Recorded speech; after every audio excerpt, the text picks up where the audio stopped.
महाराज जी के चरणों में कोटि कोटि प्रणाम। महाराज जी एक दोहा पढ़ने के बाद हृदय स्वीकार नहीं कर पा रहा कि ढोल गवार शूद्र पशु नारी सकल ताड़ना के अधिकारी।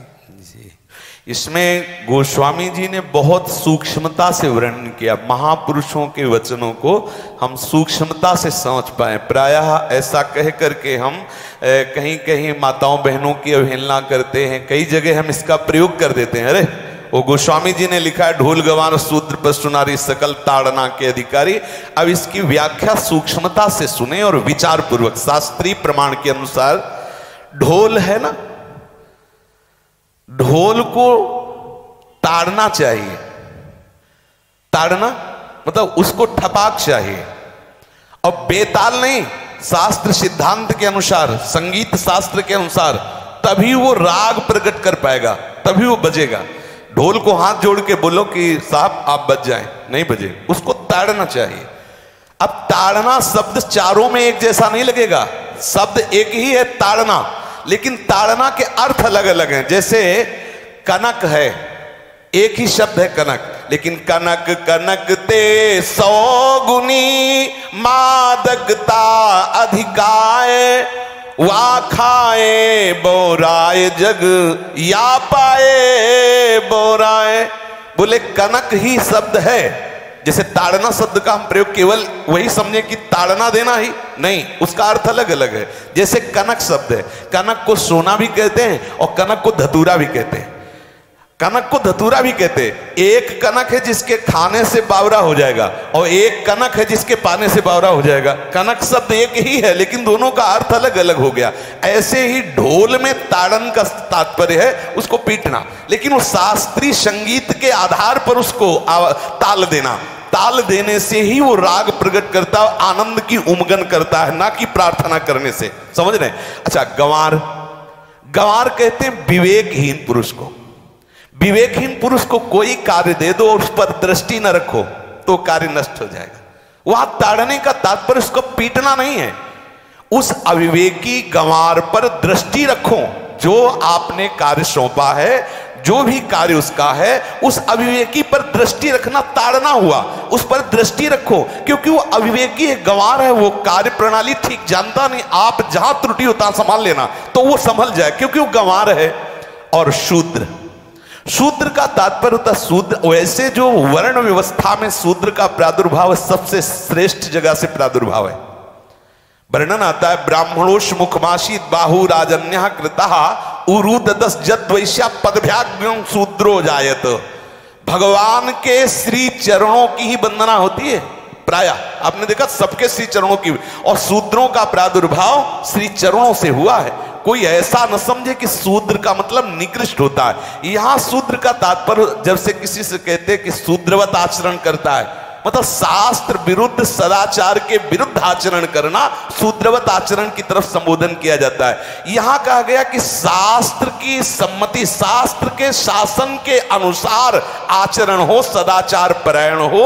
शास्त्र जिसके लिए जो विधान करता है, शास्त्र शासन स्वीकार करना, यहां शूद्र के ताड़न की बात कही गई। यहां शूद्र ताड़न का तात्पर्य डंडे से प्रहार करना नहीं, समझना। और जो चौथा कहा गया नारी, अगर स्त्री को हम ये कहें कि ताड़न से ही वो केवल काबू में रहती है, तो राष्ट्र में अपने प्रसिद्ध लक्ष्मीबाई जैसी कोई सामर्थ्यशाली वीरांगना, कोई वीरों सामने बड़े बड़े वीरों के दांत खट्टे कर दे, ऐसी बहादुर सिंघनी हुई, अंग्रेजों के दांत खट्टे कर दिए। अगर कोई समझे कि नारी केवल ताड़ने के लिए है तो उसकी मूर्खता है। पुरुष और नारी का समान प्रादुर्भाव हुआ है। भगवान ब्रह्मा के श्री अंग से दाहिनी तरफ से महाराज मनु और बाईं तरफ से उनकी पत्नी उनका प्रादुर्भाव हुआ शतरूपा। शतरूपा, अब आप बोलो एक ही शक्ति के दो भाग हो गए, एक पुरुष रूप धारण कर लिया, एक नारी रूप धारण कर लिया। अब यहां विचार जो है कि उस नारी के ऊपर ताड़न शब्द का क्या प्रयोग है। जैसे आप मार्ग में चले जा रहे हैं और आपने दृष्टि चूक कर दी और नारी आपकी स्त्री पीछे चल रही, तो कोई हमला कर सकता है, क्योंकि वो रत्न है। 14 रत्नों में एक रत्न स्त्री रत्न भी है। स्त्री को रत्न कहा गया है। भगवान श्री राम जब वनवास में जा रहे हैं तो सिया जी को आगे नाव में जब चढ़ाना होता तो पहले सिया जी को चढ़ा, सीए चढ़ाई चढ़े रघुराई, पहले आगे। दृष्टि रखो, दृष्टि चूक गई तो रत्न है। यहां दृष्टि रखना, शासन मतलब उसको पिटाई करना नहीं कि जैसे ढोल को पीटा जाता है ऐसे स्त्री को पीटा जाए, शूद्र को पीटा जाए तो गंवार को, ये व्याख्या नहीं है, ये मूर्खता है, इसे व्याख्या नहीं कहते। जैसे कनक शब्द के कई अर्थ होते हैं, ऐसे ही ताड़न शब्द का यहां अलग अलग प्रयोग है। स्त्री के ऊपर दृष्टि रखो। किस भाव की दृष्टि रखे? क्योंकि वो हमारे यहां रत्न की तरह है, कहीं कोई ऐसा ना हो कि कुदृष्टि वाला कोई उस पर हमला कर दे। पाणी ग्रहण संस्कार में रक्षा का भी सूत्र बताया जाता है कि आपको अभी ये समर्पित है, आप इसकी रक्षा करें। हमारे शास्त्रीय सिद्धांत में देखो, कभी भी स्त्री को अकेला छोड़ने का सिद्धांत नहीं पाया गया। अगर शास्त्रीय सिद्धांत, बच्ची है तो माता पिता के शासन, थोड़ी बड़ी हुई तो भाई आदि के बीच में, और बड़ी हुई तो पति के, और बड़ी हुई तो पुत्रों के, मतलब एक सानिध्य का एक दृष्टि रखी गई है कि यदि आप अपनी दृष्टि में रखेंगे तो उसका अमंगल नहीं होगा, उसका हित नहीं होगा। ये जो जैसे मानो कोई सी स्त्री को अकेला कोई पा गया और कुमार्गामी वृत्ति वाला हुआ, तो आज जो घटनाएं सुनने को मिलती हैं, अगर हमारी दृष्टि हो उस पर तो ऐसा नहीं हो सकता। और दूसरी बात यह है कि स्त्री को बुद्धि स्वरूपा भी माना गया। भगवान से भीष्म जी कहते हैं, मैंने अपनी कुंवारी कन्या बुद्धि को, हमारी कुंवारी कन्या है बुद्धि, सदैव सुरक्षित रखा है, आज आपके चरणों में समर्पित करते हैं।